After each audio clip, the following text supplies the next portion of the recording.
मुनीन्द्र संतरंजनम सुरारिवृंदभंजनम मनोजवैरिवंदितम अजादिदेव सेवतम विशुद्ध बोध विग्रहम समस्त दोष पावनम नमामि इंदिरापतिम सुखाकरम सतां गतिम भजे सशक्ति सानुजम शचीपति प्रियानुजम त्वं दीघ्रमूलये नरां भजन्ति हीनमत्सरा पतितनो भवानवे वितर्कवीचि संकुले विविक्तिवासिना सदा भजन्ति मुक्तये मुदा निरस्य इन्दिरायकम् प्रियान्ति ते गतिं स्वम्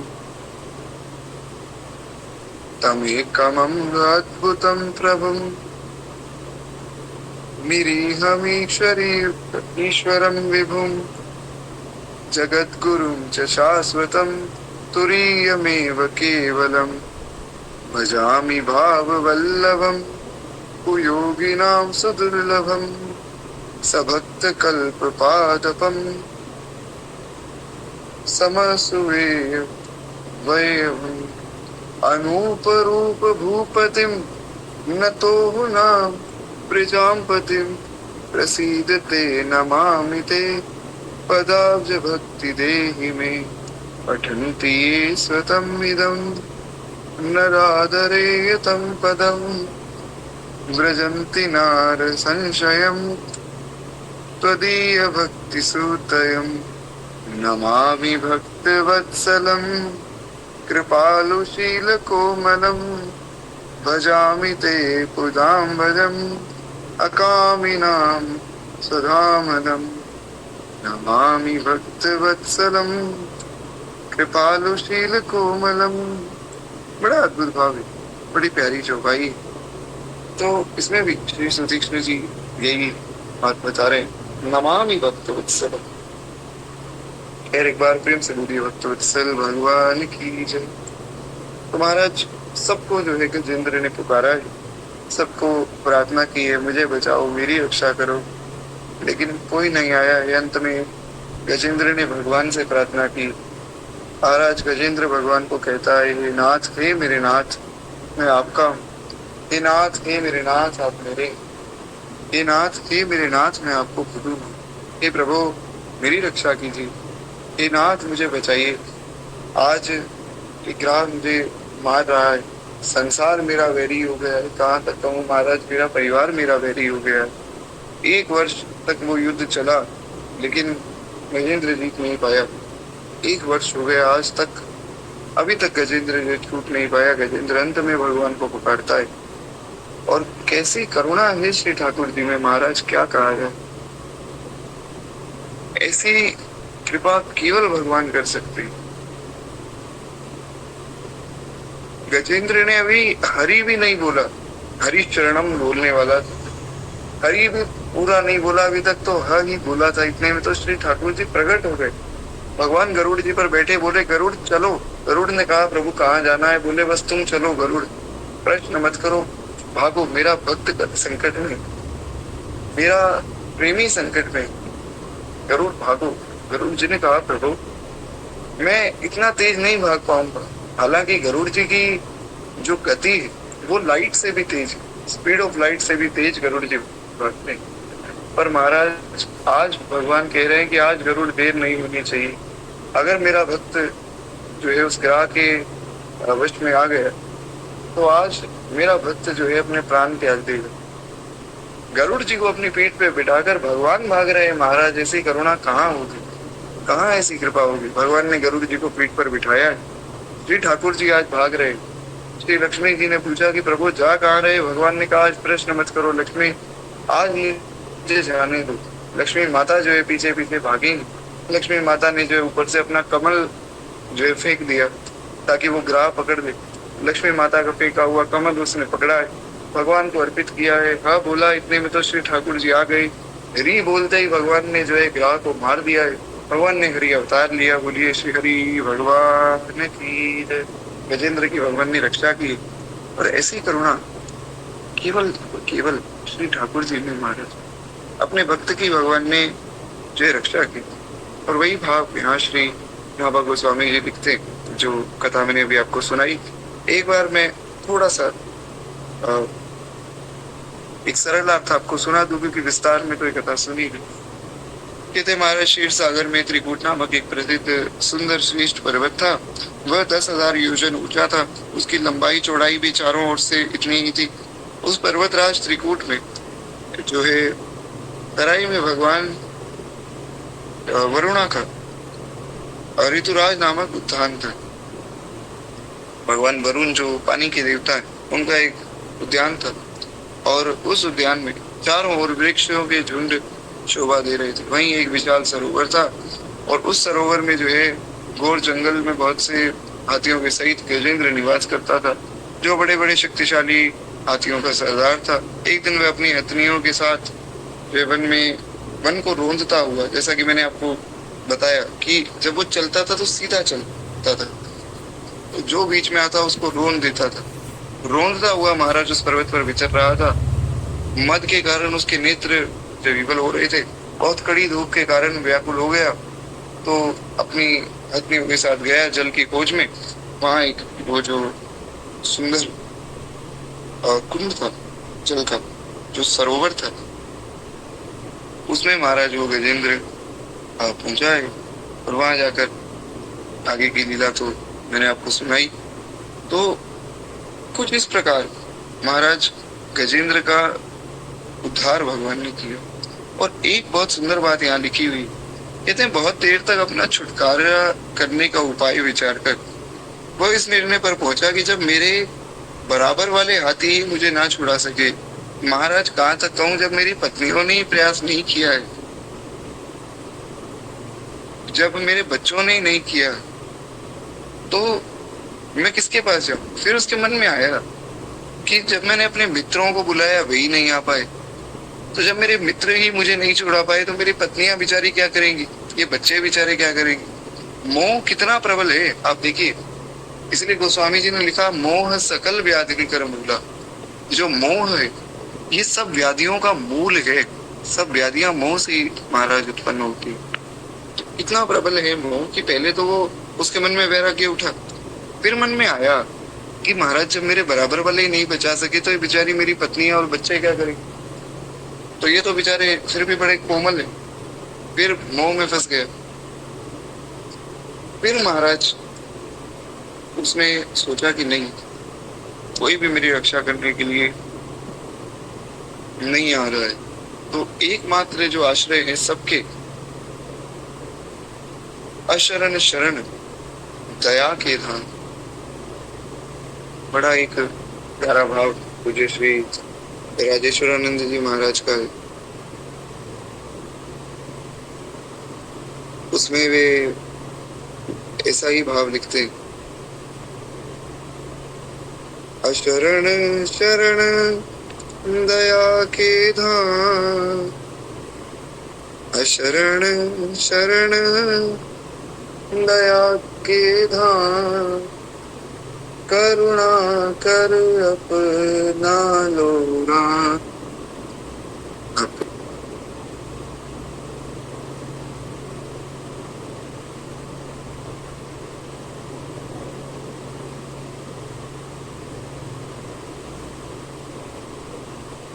प्रभावी तो उसमें एक ही बात वे कहते हैं, जो अशरण की शरण और दया के धाम में महाराज,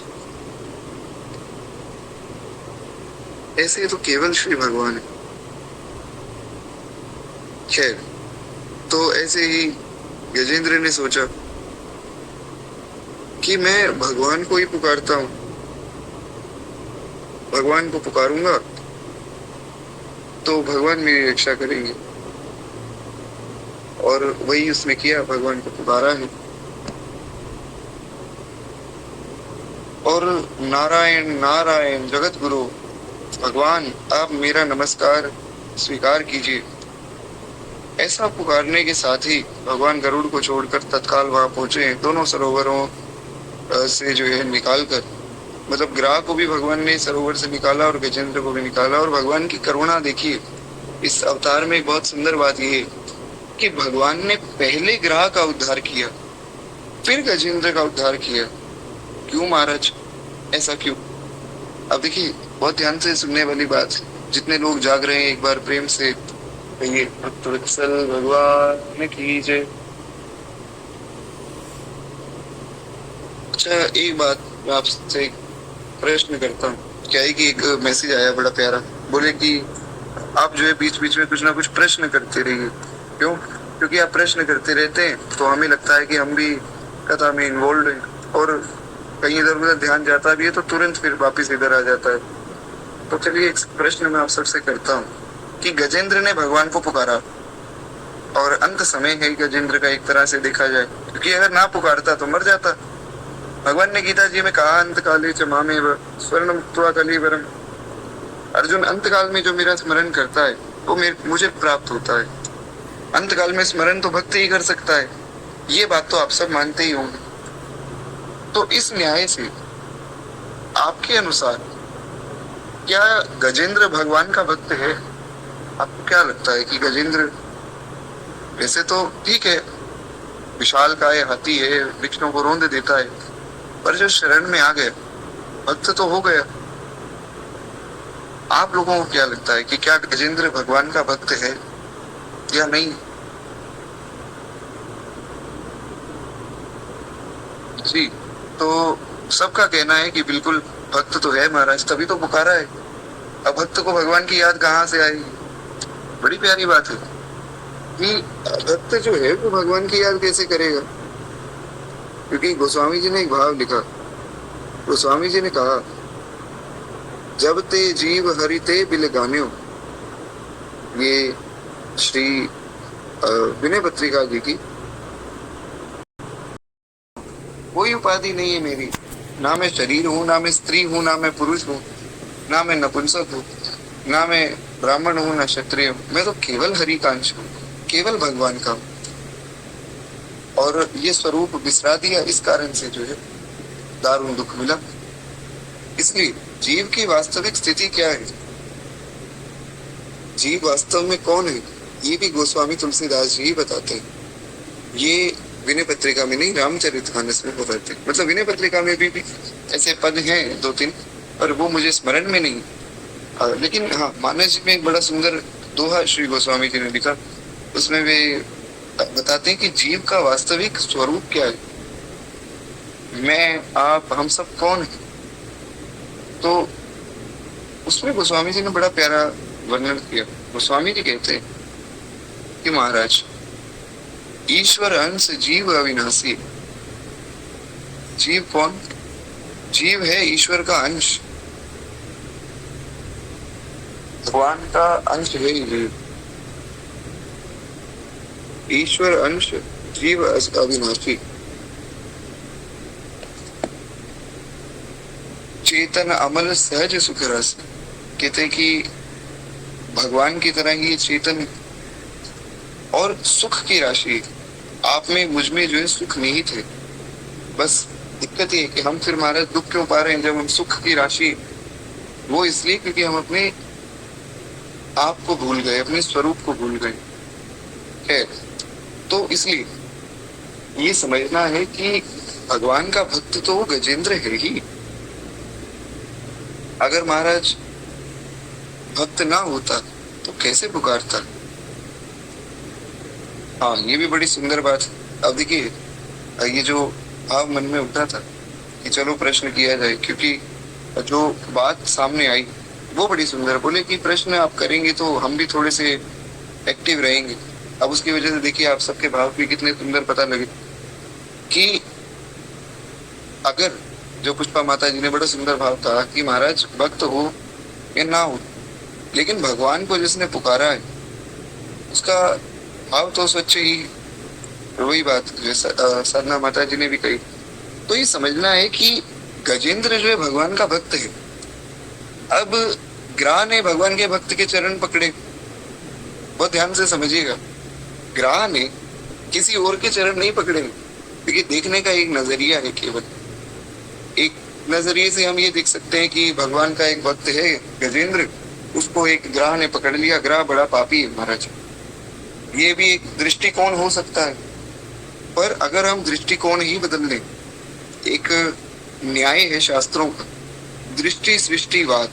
हमारे गुरुदेव भगवान बताते हैं कि जैसी आपकी दृष्टि है वैसी ही सृष्टि है, यथा दृष्टि तथा सृष्टि। जैसा आप देखना चाहते हैं संसार को वैसा ही आपको दिखता है। अब इसमें अगर आप इस भाव से देखें कि देखो कैसा पापी है ये ग्राह कि गजेंद्र का पांव पकड़ लिया, और यही अगर आप एक भक्त की दृष्टि से देखें, भक्त महाराज किसी का दोष देखता ही नहीं। तो जब भक्त किसी का दोष देखता ही नहीं तो ग्राह में कैसे दोष देख लेगा? भक्तों ने तो महाराज रावण में ही दोष नहीं देखा। ऐसे ऐसे संत हुए हमारे अयोध्या जी के संत, ऐसे ऐसे महाराज महान महापुरुष हुए। वे कहते हैं कि रावण की बेचारे की गलती क्या थी? कुछ गलती नहीं थी, वो तो अपना कल्याण चाहता था, उसको कोई राह नहीं दिखा तो उसने किशोरी जी से प्रार्थना की, किशोरी जी उसके साथ चल पड़ी। वे मान ही नहीं रहे कि महाराज किशोरी जी को उठाकर ले गए। तो कैसी करुणा होती है सब संतों में, एक भक्त वैष्णव की दृष्टि कैसी होती, इतना सुंदर यहाँ भाव है कि पहले जो भागवत जी में वर्णन है मैं आपको वो सुना रहा हूँ। पहले भगवान ने जो है ग्राह को छुड़ाया, क्यों? क्योंकि उसने मेरे भक्त के चरण पकड़े। भक्त का उद्धार तो होना ही, वो तो निश्चित ही, लेकिन जिसने भक्त के पांव पकड़ लिए उसका कल्याण पहले होता है। गुरुदेव की शरण में अगर आप पहुंच गए और आपने बात को मान लिया, जो उन्होंने कहा वो आप कर रहे हैं, विश्वास मानिए भगवान आपके कल्याण के लिए सदैव लालायित रहे। ग्राह का उद्धार पहले हुआ, क्यों? क्योंकि उसने गजेंद्र के पांव पकड़े थे। गजेंद्र तो भगवान का भक्त है, उसका उद्धार तो होगा ही होगा, पर ग्राह का पहले हुआ महाराज। ये है भक्तों की महिमा, इसलिए तो भक्तमाल सुन रहे। किसी एक प्रामाणिक महापुरुष के चरण पकड़ लो, बस हो गया कल्याण। उसके बाद कहीं और भागने की आवश्यकता ही नहीं। संतों के शरण में आ गए, अब कल्याण ही कल्याण है। संतन के संग लाग रे तेरी अच्छी बनेगी, संतन के संग लाग रे तेरी अच्छी बनेगी, अच्छी बनेगी तेरी बिगड़ी बनेगी, और भूल जाएंगे तेरे भाग रे तेरी अच्छी बनेगी, संतन के संग लाग रे तेरी अच्छी बनेगी। बड़ा प्यारा भाव है। संतों की शरण में जाने वाले का कल्याण है। साधु ते हो न कार्य जननी, साधु से कभी कुछ कार्य बिगड़ता नहीं, समझना। तो इस न्याय से गजेंद्र भगवान का भक्त है, उसके चरण पकड़े तो पहुंच गए। किसी भी रूप में भगवान के भक्त के चरण पकड़ लो तो महाराज कल्याण ही है। भगवान के भक्त का दूसरा नाम ही कल्याण है। इसलिए हमने जो मंगलाचरण हम करते हैं, अगर आप में से कोई ध्यान से मंगलाचरण सुनता हो तो आपने एक बात सुनी होगी कि मंगल आदि विचार वस्तु न और अनूप, हरिजन को यश गावते हरिजन मंगल रूप। कहते हैं कि मंगल आदि का विचार किया गया और एक बात सामने आई। क्या महाराज? बोले मंगल आदि विचार वस्तु ना और अनूप, और तो कोई अनूप वस्तु दिखी नहीं जो कहा जा सके भाई बहुत सुंदर बहुत मंगलकारी वस्तु है। पर एक चीज समझ आई कि हरिजन को यश गावते, अब तो हरि का यश गाना है वर्तमान में। हरिजन मंगल रूप, हरिजन ही मंगल का स्वरूप है, इनको छोड़ के और मंगल का रूप क्या होगा? और भगवान तो महाराज मंगल रूप है। मंगल भवन मंगल हारी द्रवहु सुदशरथ अजीर बिहारी। भगवान तो महाराज मंगल का रूप है, भगवान के भक्त भी मंगल स्वरूप। तो भजीवे को दो ही सुधर के हरि के हरिदास। भजने के लिए तो महाराज दो ही सुंदर हैं, या तो हरि को भजो या फिर हरि के भक्तों को भजो, क्योंकि इन दो को भजने से कल्याण है। और यही हमारे अपने श्री मलुकदास जी महाराज की बड़ी प्यारी साथी, उसमें वे कहते हैं, हरि का भजन करो, हरि है तुम्हारा। बड़ा प्यारा भाव श्री मलुकदास जी महाराज का। वे कहते हैं हरि का भजन करो, हरि है तुम्हारा। खैर, एक बार प्रेम से बोलिए भक्त वत्सल भगवान की जय। तो एक प्रार्थना है, अगर आप में से कोई महाराज श्री हरि अवतार की कुछ छवियां दिखा दे, कुछ दर्शन करवा दे तो अच्छा रहेगा। तो बस कुछ नहीं, गूगल पे श्री हरि अवतार लिखिए और स्क्रीन शेयर कर दीजिए। खैर, कितनी देर हम आगे बढ़े, तो आगे जो है श्री हंसावतार भगवान ने लिया है। एक बार प्रेम से बोलिए श्री हरि भगवान की जय। यहाँ हरि अवतार जो है पूर्ण होता है। भगवान ने दोनों का उद्धार किया, फिर जो है दोनों को जो है ज्ञानबद्ध किया, अज्ञान से छुड़ाया, उसके बाद जो है उन्हें सारूप्य मुक्ति जो है प्रदान की। फिर भगवान ने उन्हें अपना पार्षद बना के भगवान उन्हें अपने साथ ले गए।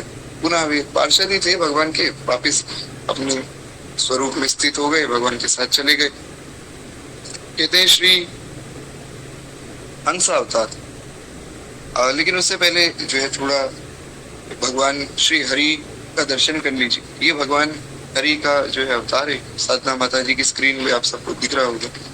तो इस प्रकार भगवान आए हैं। देखिए, गजेंद्र के जो सूंड में एक कमल है, यही कमल जो है गजेंद्र ने अर्पित किया। अब इसका भाव ही हमारे गुरुदेव देते हैं।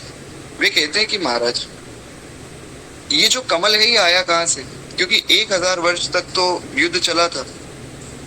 तो जब 1000 वर्ष तक युद्ध चला तो वहां तो सब कुछ तहस नहस हो गया, तो ये कमल कहाँ से आया? तो हमारे गुरुदेव भगवान इसका रहस्य बताते हैं। वे कहते हैं कि महाराज, ये जो कमल आया, ये कमल माता लक्ष्मी के हाथ में जो कमल होता है ना, वो है। ये उन्होंने ऊपर से फेंक दिया कि बेटा गजेंद्र पकड़ो। तो जो शरणागति हुई है वो श्री किशोरी जी की कृपा से हुई है। देखिए कितना गूढ़ रहस्य है कथाओं में। अगर बहुत ज्यादा विस्तार किया जाए तो कथाओं में हर एक चीज का रहस्य हम समझ सकते हैं। हम ये भी देख सकते हैं कि कथाओं में जो श्री किशोरी जी की शरणागति का वर्णन कहाँ कहाँ आया है, हम ये भी देख सकते हैं कि शरणागति हुई कैसे। हर एक बात को जोड़ा जा सकता है आपस में। इसलिए हमारे शास्त्र बहुत सुंदर है महाराज, इसलिए वैष्णव सिद्धांत बहुत सुंदर है। तो खैर, कहते हैं कि महाराज कितना सुंदर भाव है। श्री गुरुदेव भगवान बताते हैं, वे कहते हैं कि वो कमल आया किशोरी जी के करुणा से। और ये भाव दास ने श्री गुरुदेव के मुख से ही सुना, अन्यत्र कहीं ऐसा पढ़ने को अभी तक तो मिला नहीं। और बड़ा प्यारा भाव, इसलिए तो संतों की आवश्यकता है कि ऐसे गूढ़ रहस्य दे सके महाराज। खैर, तो एक बार प्रेम से बोलिए भक्त वत्सल भगवान की जय। तो खूब सुंदर जो है श्री हरि भगवान के दर्शन भी आज हमने किए एकादशी के दिन पे। और एकादशी के दिन पे जो हरि भगवान का दर्शन करता है उसे निश्चित रूप से भगवान के धाम की प्राप्ति होती। हमने बड़ी सुंदर कथा भी सुन ली, एकादशी की कथा भी सुन ली, भगवान की स्तुति भी कर ली रामचरितमानस से। तो अब जो है श्री हंसा अवतार की कथा भी सुन लेते, हमारी एकादशी जो है और सुंदर हो जाएगी महाराज। हंसा अवतार की कथा बहुत बड़ी नहीं, तो थोड़ा सा इसका वर्णन करें, उसके बाद वाणी को विश्राम देंगे और अंत में जो है हम श्री हंसा अवतार का भी दर्शन कर लेंगे। कहते हैं कि एक बार सनकादिक आदि ऋषि जो है अपने पिता ब्रह्मा जी से प्रश्न पूछते हैं। परम ऋषि हैं सनकादिक और बहुत ज्ञानी, लेकिन फिर भी ब्रह्मा जी तो उनके पिता हैं, तो उनके मन में कोई शंका होती है तो ब्रह्मा जी से पूछते हैं। सनकादिक इतने ज्ञानी है कि नारद जी को भी ज्ञान देते हैं। इसीलिए कहा गया कि सनकादिक आदि परम ऋषियों ने प्रश्न किया। कहते हैं पिताजी, चित्त गुणों अर्थात विषयों में घुसा हुआ ही रहता है। चित्त जो है वो विषयों में डूबा रहता है और गुण भी चित्त की एक एक वृत्ति में प्रविष्ट रहते हैं। यानी कि जो विषय हर ओर मन, देखिए अभी किसी को मैं यहाँ कहूँ कि महाराज चलिए ये कथा आदि में क्या पढ़ा है, थोड़ा कुछ बढ़िया खाकर आते, बढ़िया भोजन हो जाए महाराज, कुछ तली तली वस्तुओं का नाम लूं, एकादशी है तो मैं ले नहीं रहा हूँ, ऐसे किसी का भजन बिगड़ जाए तो मन करेगा कि एक बार को मन करेगा कि चलो फिर आप सब तो भक्त वैष्णव है, आपके मन में तो आएगा कि नहीं हम तो कथा सुन रहे हैं, हम क्यों जाएं। अब मेरे जैसा कोई पापी आदमी होगा तो क्या पता उठकर चला ही जाए, कथा ही छोड़ दो। तो मेरे जैसे पापियों की बात यहाँ की जा रही, जिनका चित्त केवल विषयों में, भगवान में मन है ही नहीं, ना भजन करते हैं ना चिंतन करते, कुछ भी नहीं, केवल विषय में डूबे हुए। और कोई सामने आ जाए तो महाराज उसके सामने भक्त वैष्णव बन के घूमते। तो मेरे जैसे जो ढोंगी पाखंडी, उनकी यहाँ बात हो रही कि मन जो है एकदम विषयों में रक्त है, जैसे एक रसगुल्ला चाशनी में एकदम चाशनी मिली होती है, रसगुल्ले के बाहर भी चाशनी है अंदर भी चाशनी, तो बस वैसे ही चित्त डूबा हुआ है विषयों में। तो कहते हैं कि चित्त और गुण आपस में मिले जुले रहते हैं। ऐसी स्थिति में जो पुरुष इस संसार सागर से पार होकर मुक्ति पद प्राप्त करना चाहता है तो वो इन दोनों को एक दूसरे से कैसे अलग कर सकता है। तो आप ये हमें जो है स्पष्ट करके बताइए।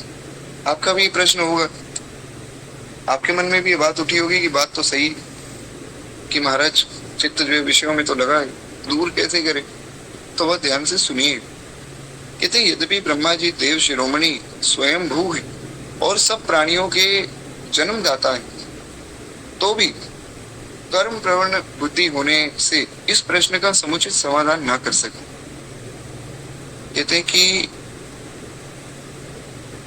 महाराज ब्रह्मा जी जो है वे हालांकि देव शिरोमणि, ब्रह्मा जी तो सबके पिता हैं, पितामह हैं ब्रह्मा जी, लेकिन ब्रह्मा जी जो है सृष्टि करते हैं तो ब्रह्मा जी की सृष्टि कैसी है, वो कर्म प्रधान है, उसमें भी कहीं ना कहीं शरीर की बात तो मुख्य ही है।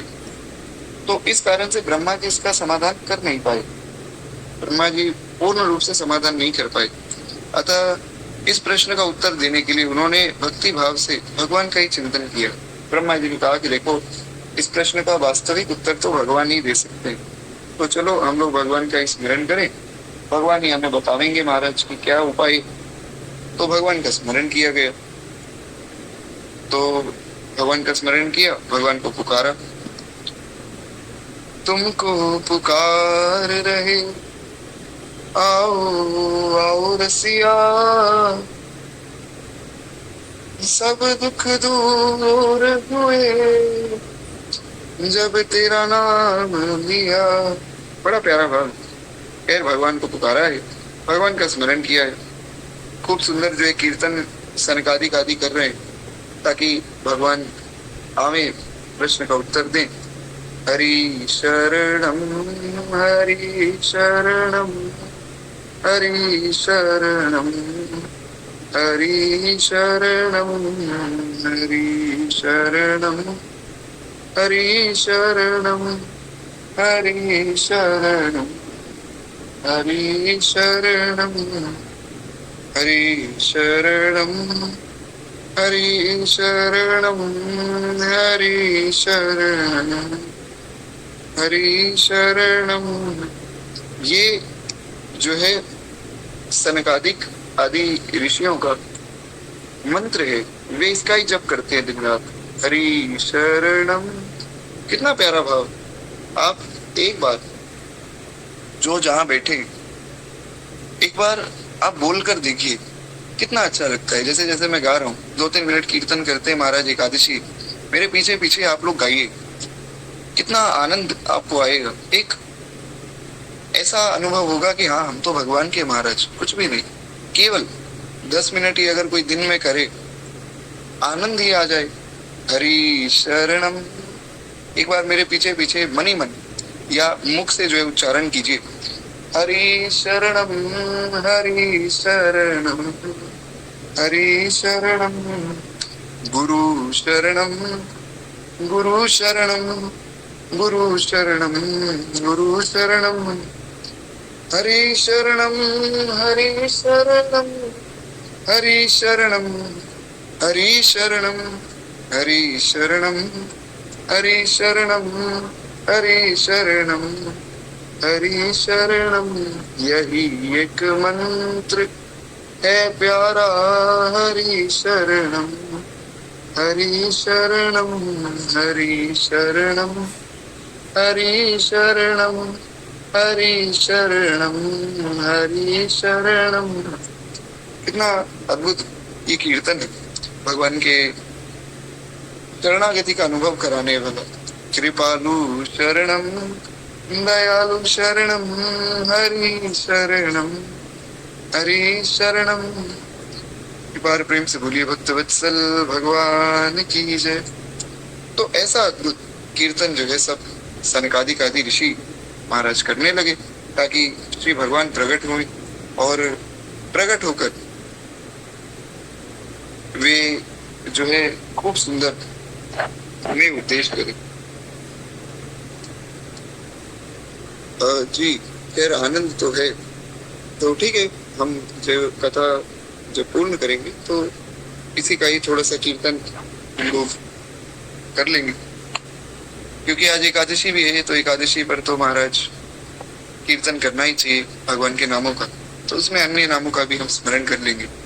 खैर, तो कहते हैं किस प्रकार जो उन्होंने भगवान को पुकारा है, और तब भगवान हंस का रूप धारण करके उस समय वहां प्रकट हुए। प्रकट होकर सनकादिक तथा ब्रह्मा जी से वंदित होकर, यानी कि भगवान आए तो भगवान आए ऐसा तो हो नहीं सकता कि वंदना भक्त वैष्णव ना करे, तो सनकादिक आदि ऋषियों ने और ब्रह्मा जी ने खूब प्रेम से भगवान की सुंदर स्तुति की है, भगवान की वंदना की है।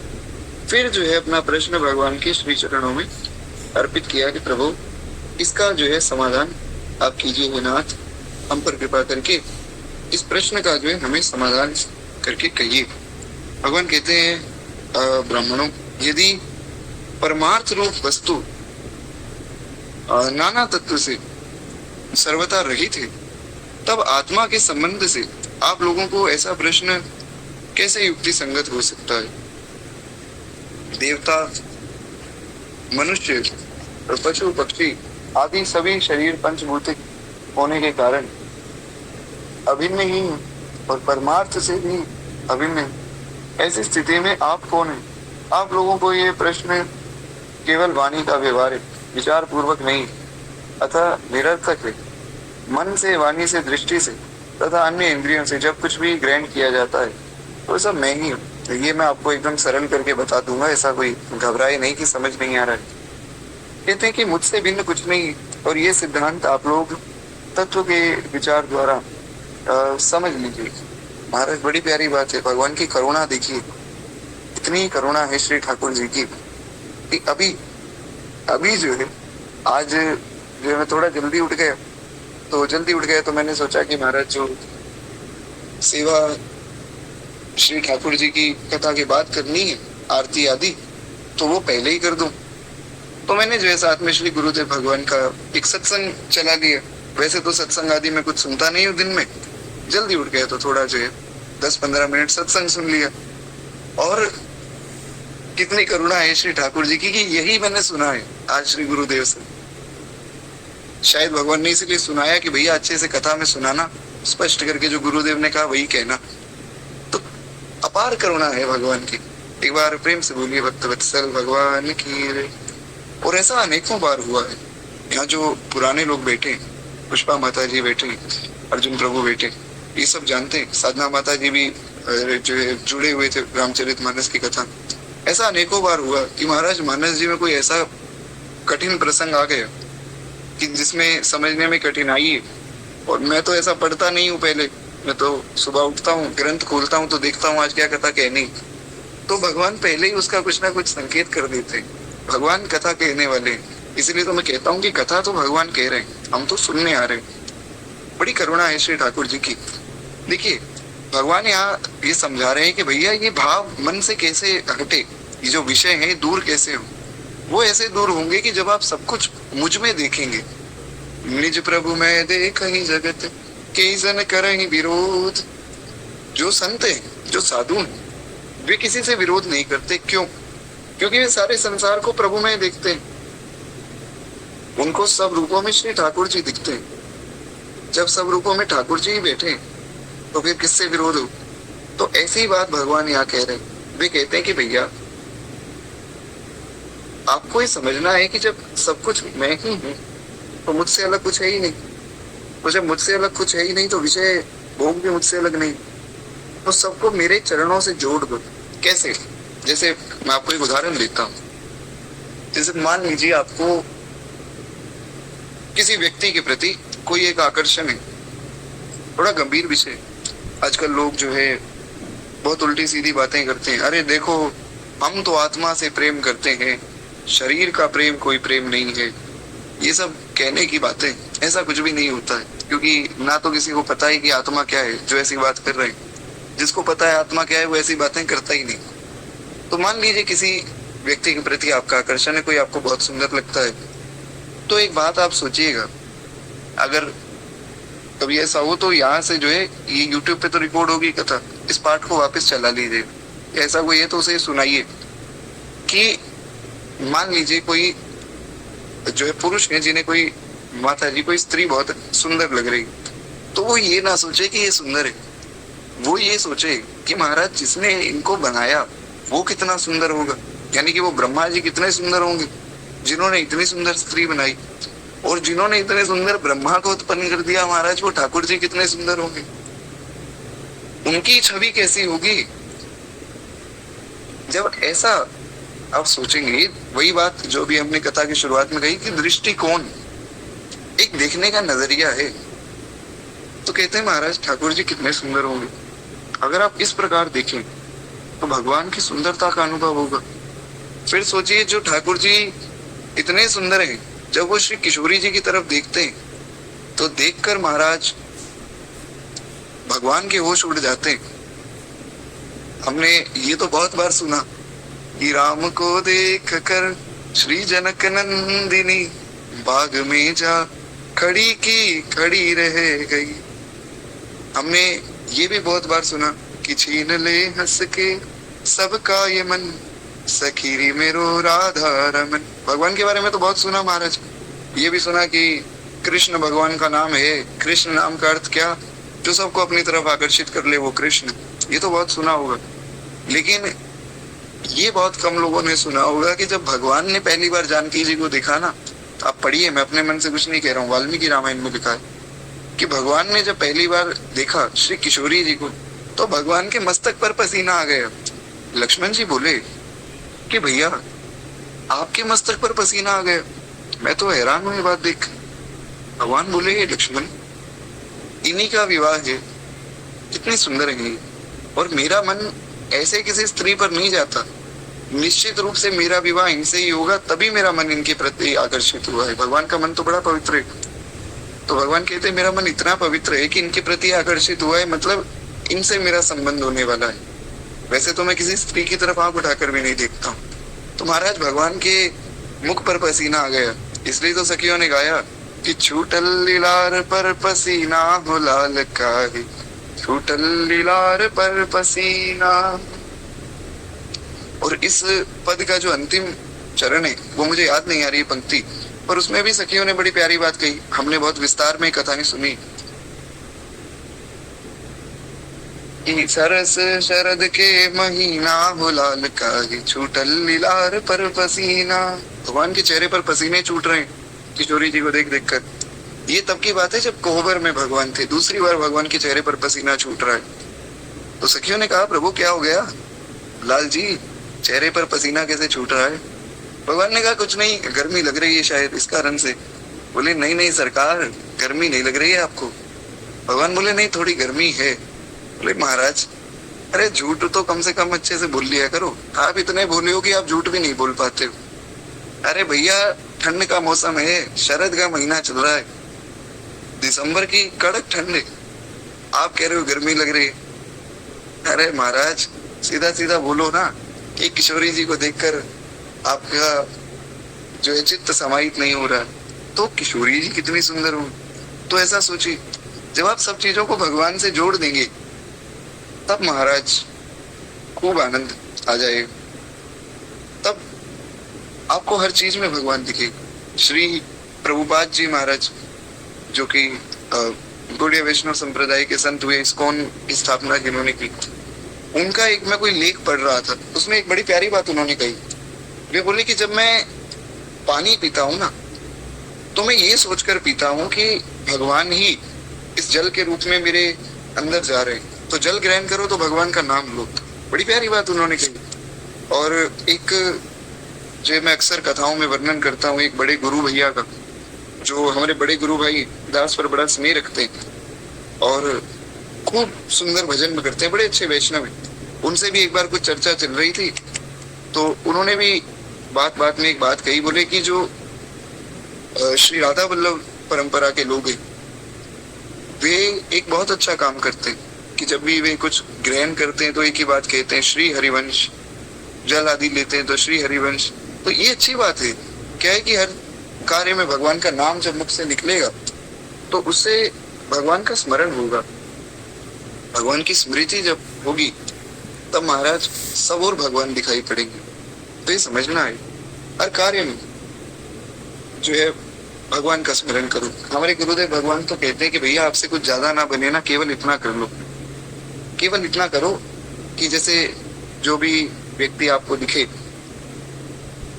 तो उन्हें कहो नारायण, मेरे नारायण आए, सीताराम, राधे श्याम, ऐसा आप कहो, जो भी आपका भाव हो। अब महाराज जी जो है तीनों ही रूपों में भगवान की उपासना करते हैं और तीनों ही मंत्र देते हैं, तो इसलिए महाराज जी तो जो भी नाम मुख पे आता है कह देते हैं। आपका जिस रूप में भाव हो आप कह सकते हैं। तो इस रूप में अगर आप भगवान का दर्शन करेंगे तो आपको सर्वत्र भगवान ही दिखने लग जाएंगे। तो खैर, कहने का आशय केवल इतना, भगवान ने ये बात समझाई कि भैया सब चीजों को मुझसे जोड़ो।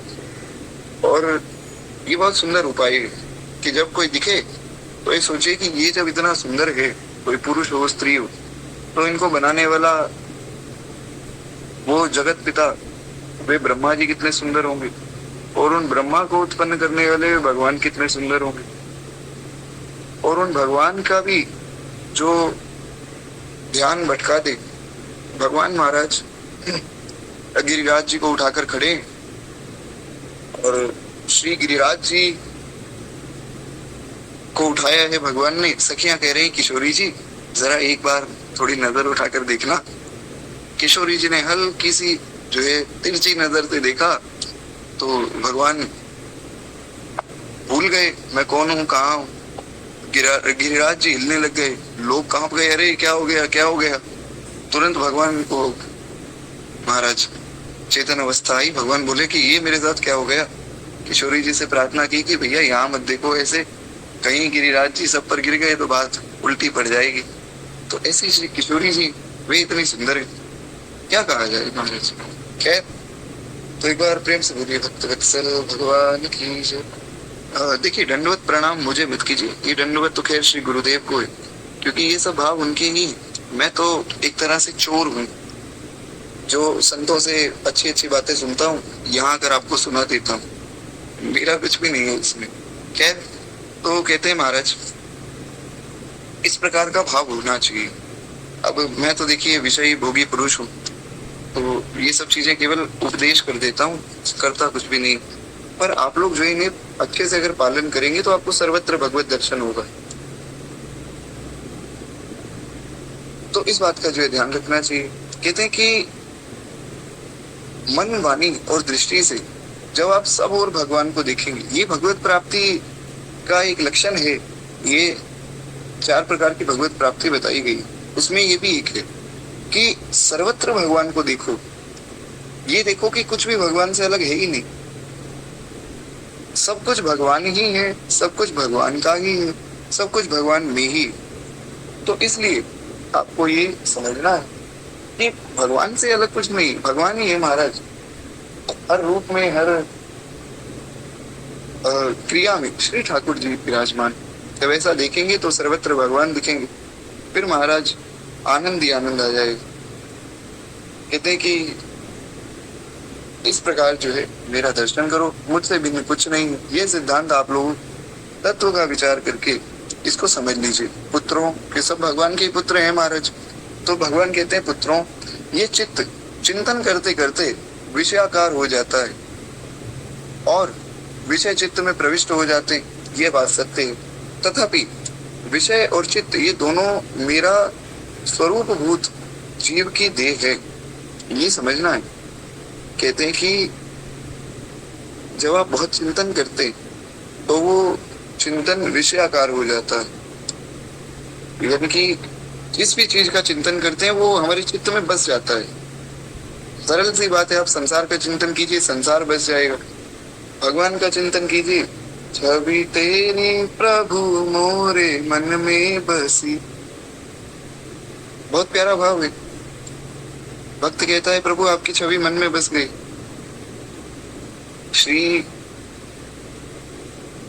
सूरदास जी महाराज, श्री कबीरदास जी महाराज, इनकी कोटि के संत ये लोग कह रहे हैं कि महाराज हमारे मन से भगवान हटते ही नहीं। गोपियों के पास उद्धव जी आए, उद्धव जी ने कहा कि देखो मैं तुम्हें बताता हूँ कि कृष्ण का ध्यान कैसे करना है। आंखें जो है पूरी बंद नहीं करनी है, आधी भी बंद नहीं करनी है, थोड़ी सी खोलनी है, पूरी भी नहीं खोलनी, आधी भी नहीं खोलनी, थोड़ी सी खोलनी है, पूरी बंद भी नहीं करनी। जो है इस प्रकार एक आसन बनाना है, तो जो है उस आसन में इस प्रकार जो है हाथों की मुद्रा हो और जो पहली उंगली से वो अंगूठा जुड़ा हो ताकि मन तक वो तार पहुंचे। और उसके बाद जो है इस प्रकार कमर सीधी हो, पीठ सीधी हो, सामने मस्तक हो, ऐसे ध्यान करो, अपनी श्वासों पर ध्यान लगाओ। गोपियों ने कहा भैया उद्धव जरा ठहर जा, सुन तो ले हम क्या कह रहे हैं। उद्धव जी ने कहा बताओ। बोले ये ध्यान करने से क्या होगा। उद्धव जी ने कहा ध्यान करने से ये होगा कि भगवान तुम्हारे चित्त में बस जाएंगे। बोले कौन से भगवान। बोले वो कृष्ण जिनका तुम ध्यान करते हो। गोपियां महाराज, गोपियों ने उठाया डंडा और गोपियां भागी पीछे। उद्धव जी डर गए, बोले कि ये मेरे साथ क्या हो गया। बोले मैं तो अच्छी बात सिखा रहा हूँ। बोले अभी भाग जाए यहाँ से। अरे वो हमारे मन से जा ही नहीं रहा, वो कलुआ हमारे मन में बैठा है, दूर ही नहीं हो रहा है। हम तो चाहते हैं मन से निकले, हम काम में लगे। अभी मक्खन भिगो रही है तो महाराज उसका स्मरण हुआ तो सब मक्खन खराब हो गया। दूध गर्म कर रही है तो सारा दूध उबल के फट जाता है और महाराज सारा काम रह जाता है। कपड़े धोती हैं तो धोते धोते इतने घिस देती हैं कि कपड़े ही फट जाते हैं। मन से जा ही नहीं रहा। हम प्रार्थना करते हैं कि चला जाए तो कह रहा है कि इसका ध्यान करो, भाग जा। बड़ा प्यारा एक भाव है। श्री किशोरी जी के पास जब भंवरे के रूप में पहुंचे उद्धव जी, किशोरी जी ने कहा उड़ जा रे भंवरे तो है मारूंगी, उड़ जा रे, उड़ जा रे भंवरे तो है मारूंगी, उड़ जा रे, अरे उड़ जा रे हमें, उड़ जा रे भंवरे तो है मारूंगी, उड़ जा रे। तो वे तो सोच रहे हैं कि किस प्रकार ही मन से निकले, हम सोच रहे हैं किस प्रकार मन में हम ही महाराज। तो जब भगवान का चिंतन करेंगे तो भगवान ही हमारे मन में बस जाएंगे। कहते हैं कि ये दोनों ही मेरे स्वरूप है, अर्थात आत्मा चित्त और विषय के साथ कोई संबंध नहीं। आत्मा का ना मन से कोई संबंध है ना विषय से। आत्मा का संबंध तो केवल भगवान से है। तो कहते हैं इसलिए बार बार विषयों का सेवन करते रहने से जो चित्त में विषय आसक्त हो गया है वो विषय भी चित्त में प्रविष्ट हो गए। इन दोनों को अपने वास्तविक रूप से अभिन्न मुझ परमात्मा का साक्षात करके त्याग दो। जब अपने वास्तविक स्वरूप को समझो तो तुम्हें समझ आएगा कि ना तो चित्त तुम्हारा है, ना ही मन तुम्हारा, ना ही विषय तुम्हारा। और यही बात सुबह श्री गुरुदेव ने उपदेश की। अब ये बहुत अच्छे से समझ भी आ गई और अच्छे से यहाँ स्पष्ट भी करने के लिए एक प्रेरणा मिली। ऐसा भाव है कि मान लीजिए अगर मैं सुबह वो सत्संग ना सुनता, इतने अच्छे से बात ना कह पाता, तो आशा है आप सब लोग समझे होंगे। भगवान ने सरल उपाय दिया कि देखो आपको यही परेशानी है कि मन जो है भगवान के भजन में नहीं लगता। भगवान बोले हाँ, ब्रह्मा जी बोले हाँ प्रभु। मन जो है संसार में लगता है, बोले हाँ प्रभु, ऐसा ही जो है परेशानी।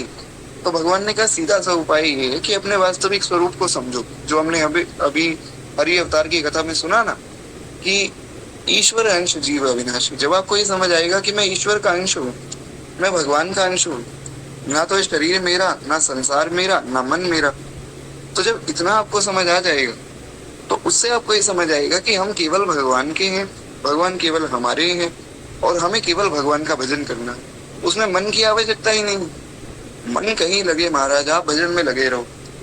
कितना आनंद है, सोचिए, एक अलग ही आनंद है। आप बैठे हैं, खूब प्रेम से भजन कर रहे हैं, जय राधे कृष्ण गोविंद गोपाल राधे राधे, मन भाग गया।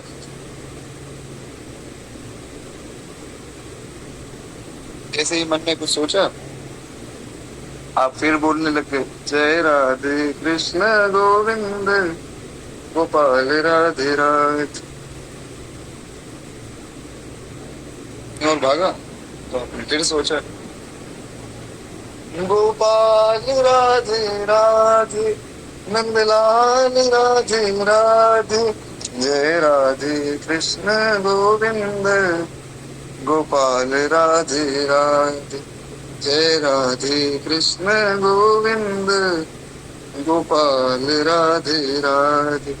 तो इस प्रकार भी आप फिर जो है भगवान का भजन करने लग गए। तो लगे रहिए, आपका मन ना लगे कोई बात नहीं, आप लग जाइए, भजन तो बनता रहेगा।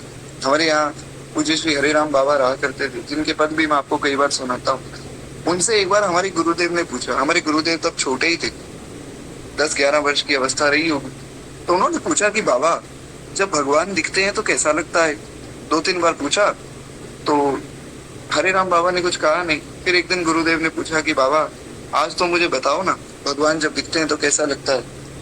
तो श्री हरे राम बाबा ने कहा कि देखो, जब मैं कीर्तन करता हूँ तो मुझे और कुछ नहीं दिखता, मुझे केवल कृष्ण दिखते हैं, नहीं लग जाता हूँ। तो हमारे गुरुदेव भगवान ने पूछा, तब तो वे छोटे बालक ही थे, तो मन में जिज्ञासा रहती है बालकों की। तो उन्होंने पूछा, क्यों महाराज ऐसा जो है आपको, आप भागते क्यों? बोले, मैं इसलिए भागता हूँ कि मैं कृष्ण को पकड़ना चाहता हूँ। जब वे मुझे दिखते हैं तो मैं चाहता हूँ कि मैं कृष्ण को पकड़ लूं। तो जब जो तुम देखते हो ना कि मैं कई बार छत से कूद जाता हूँ, मैं दीवार पे जाके चिपट जाता हूँ, कई बार गन्ने के खेतों में भागते थे महाराज हरे राम बाबा, पूरा शरीर खूनम खून हो जाता था, पता ही नहीं लगता था। एक दिन छत से कूद गए, कूला टूट गया, पता ही नहीं लगा। बोले, मैं भूल जाता हूँ कि मेरा शरीर कहाँ है, मैं तो बस कृष्ण को पकड़ने भागता हूँ, और शरीर भी भागता होगा पीछे पीछे, तो शरीर को चोट लग जाती। तो ऐसा चित्त उनका था। और ये कलयुग की बात है और अभी की बात है, लगभग 15-20 वर्ष पहले की बात है। तो महाराज ऐसे महात्मा थे, एक बार प्रेम से बोलिए, श्री हरे राम बाबा महाराज की जय। तो ऐसे अनेकों महात्मा, ऐसे अनेकों महापुरुष आज भी हैं, जो नित्य निरंतर हर रूप में भगवान का दर्शन करते हैं। तो खैर, कहते हैं कि भगवान भी यही बात कह रहे हैं, इसलिए तुम इन दोनों को त्याग कर अपने रूप का अनुभव करो और जो है मेरा अनुभव करो। कहते हैं इस प्रकार भगवान ने सनकादिक मुनि आदि का संशय मिटा दिया और भली भांति उनके द्वारा पूजित और वंदित होकर श्री ब्रह्मा जी और सनकादिकों के सामने ही भगवान अदृश्य होकर अपने धाम को चले गए। इस प्रकार भगवान ने बहुत सुंदर जो है हंसा अवतार लिया है। एक बार प्रेम से बोलिए, श्री हंस भगवान की जय। इस प्रकार एक हंस के रूप में प्रकट होकर जो है भगवान ने खूब सुंदर लीला की। आज भी महाराज खूब सुंदर जो है हमारा कीर्तन आदि भी हो गया। क्या है कि एक लालच यही रहता है, अब सुबह सुबह तो आपके साथ कीर्तन भी हो जाता है, कथा भी हो जाती है, और वैसे पूरे दिन में ना मैं भजन करता हूँ, ना मैं कुछ पढ़ता लिखता हूँ, ना मैं कुछ जो है सुनता हूँ सत्संग आदि, ना कोई ग्रंथ पढ़ता हूँ। तो इसलिए जो है यही कीर्तन हो जाए तो ज्यादा अच्छा है। तो थोड़ा सा जो है हरि शरणम इसका हम कीर्तन करेंगे और उसके बाद जो है वाणी को विश्राम देंगे। लेकिन उससे 2 मिनट पहले केवल हम लोग 2 मिनट जो भगवान की आरती करें। किसी का कोई प्रश्न हो तो व्हाट्सएप आदि पे आप जो है पूछ सकते, उसमें से कोई दिक्कत वाली बात नहीं। और जो लोग एकादशी कर सकते हैं, एकादशी का व्रत अवश्य कीजिए, क्योंकि एकादशी जो है सबको ही करनी चाहिए। हाँ, कोई जिनको गुरु परंपरा से जो नहीं करते वो अलग बात है, पर बाकी सब लोगों को जो है एकादशी का व्रत निश्चित रूप से करना चाहिए। तो खैर एक बार प्रेम से बोलिए, भक्तवत्सल भगवान की जय, आज के आनंद की जय, श्री सदगुरुदेव भगवान की जय। आज तो महाराज खूब आनंद बरसा है और ऐसे ही जो है आप लोग कथा में बने रहिए, क्योंकि भक्तमाल जी में बहुत ज्यादा लोग ना आए तो भी अच्छा है। पर ये है कि जितने लोग आ रहे हैं वे सब लोग एक्टिव रहे, रेगुलर रहे, बहुत अच्छा लगता है। जैसे अभी परसों की जो कथा हुई उसके बाद सब लोगों का मैसेज आया कि खूब सुंदर कथा हो रही है, और हम तो इंतजार में रहते हैं कि कब 5 बजे और कब कथा शुरू हो। तो ऐसा उत्साह देखकर मन में और भाव आता है कि चलो कैसी कोई रहस्य की बात बता दी जाए सबको, कि और आनंद आ जाए। और अगर कोई सुनने वाला जो है श्रोता ही ना हो तो फिर मन में आता है कि चलो बस कथा को एक बार पूर्ण कर दिया जाए। तो इसलिए आपका ये उत्साह जो है बनाए रखिए। खूब सुंदर सुंदर रहस्यों पर हम प्रभु कृपा से चर्चा करेंगे। खैर, केवल 2 मिनट प्रेम से हम लोग जो है भक्तमाल जी की आरती करें। एक बार प्रेम से बोलिए, भक्त वत्सल भगवान की है। इस धन्य नाभा भारती की आरती आरत हर। इस धन्य नाभा भारती की आरती आरत हर। ये भक्त भगवत की कथा सब विश्व का मंगल करे। इस धन्य नाभा भारती की आरती आरत हरे। नर जाति जब माया विवश अज्ञान तम में पद गई। जन भारती आभात भी जग जग गई जगमग गई। अज्ञान माया मोह तम की काली माँ कलई धूली।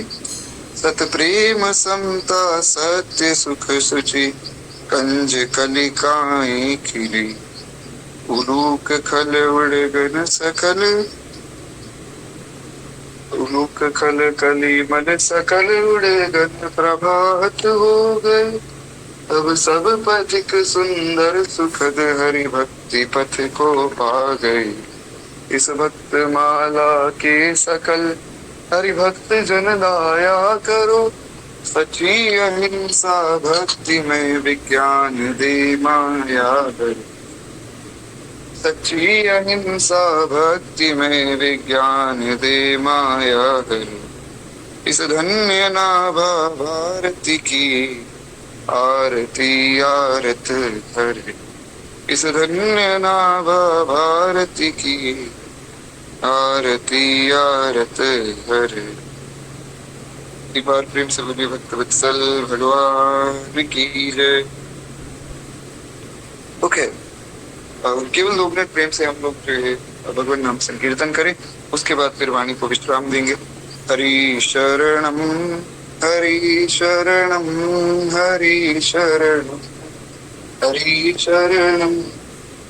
देखिए, जो जहाँ है वहां मेरे पीछे पीछे जो है इस मंत्र को दोहराइए, क्योंकि मंत्र बड़ा प्यारा है।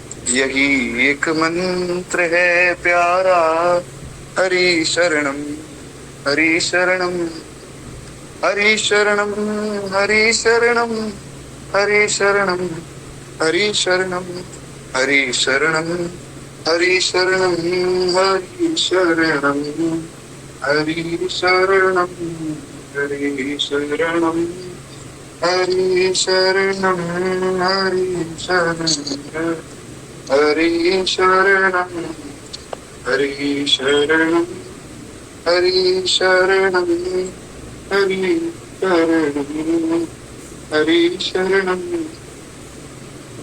और इसमें जो है आगे एक बहुत सुंदर भाव श्री राधे कृष्ण जी महाराज बड़े अद्भुत जो है कथावचन भी जोड़ते, कहते हैं कि महाराज, पिता की देख निष्ठुरता नहीं प्रहलाद घबराया। प्रहलाद जी के पिता ने महाराज खूब कष्ट दिया, लेकिन प्रहलाद जी घबराए नहीं। और केवल एक ही बात, पिता की देख निष्ठुरता नहीं प्रहलाद घबराया। तो प्रहलाद जी ने क्या किया, विकल होकर के उच्चारा हरि शरणम हरि शरणम हरि शरणम हरि शरणम हरि शरणम हरि शरणम। यही एक मंत्र है प्यारा, हरि शरणम हरि शरणम।